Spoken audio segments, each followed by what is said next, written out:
obtendremos la transformada de Laplace bilateral de la función escalón. Por definición tenemos que la transformada de Laplace bilateral es la integral de menos infinito a más infinito de la función de interés, la cual en este caso es el escalón, multiplicada por la exponencial de menos st diferencial de t.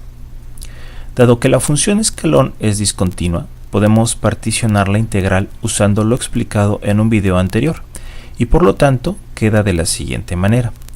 La integral de menos infinito a 0 con el valor de la función en dicho intervalo, el cual es 0, y la integral de 0 a infinito con el valor de la función en dicho intervalo, el cual es 1.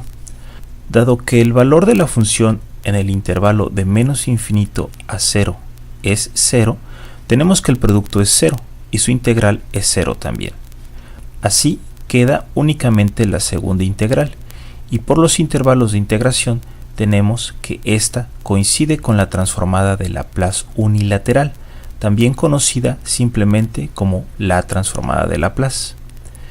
La integral impropia la podemos escribir como el límite cuando tau tiende a infinito de la integral de 0 a tau de e a la menos st. Dicha integral, al resolverla, obtenemos como resultado lo siguiente, y al evaluar de 0 a tau obtenemos esto. Ahora, referente a la condición para que la exponencial compleja converja, usaremos lo descrito en un video anterior. Así, si la parte real de la variable compleja s es positiva, tendremos que el límite cuando tau tiende a infinito de la función compleja convergerá a 0.